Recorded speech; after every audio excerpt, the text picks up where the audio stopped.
All right, here's the story of a man with two fabulous houses, one for the winter, one for the summer. The catch is they are right next door to each other. How does that work? Candace Jackson is going to tell us all about his arduous commute. No, not really. Who is he? So this is a retired orthopedic pathologist from New York. Say that 5 times really fast. Just kidding. Go ahead. Dr. Peter Bullough, and he lives in a small town in Virginia. And Looking at him right now.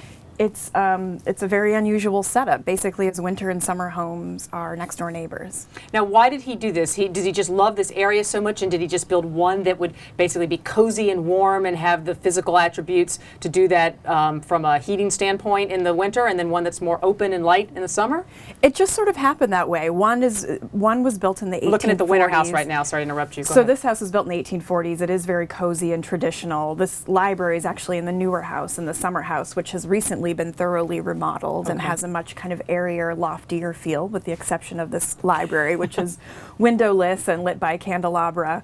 So it's just a very unusual setup. Basically, the summer house has become more like a salon. He has a vast collection of books and contemporary art and medical oddities, a lot of historic artifacts, and so it's just sort of a space for kind of looking at those things, and he likes staying there in the summertime. And we're looking at the second house right now, and the fronts of them aren't dramatically different. No. It's when you get inside and get sort of behind them that the bones are very different, you say. Very different, especially this one we're looking at now, which has been remodeled. You can see an addition off the back side there.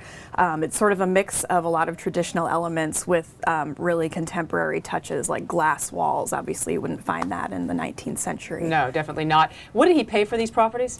He bought them in the early 90s, and he paid just over $370,000 for both of them. And the renovations, though, he's been doing over time. He's been doing it over time, but the bulk of it just in the last couple of years, about $375 a square foot was the estimate. All right. Well, you know what? Again, I like that. Look, if you don't like one, you can just go to the other. You're never going to get tired of your house. Candace Jackson, thanks so much. Thank you.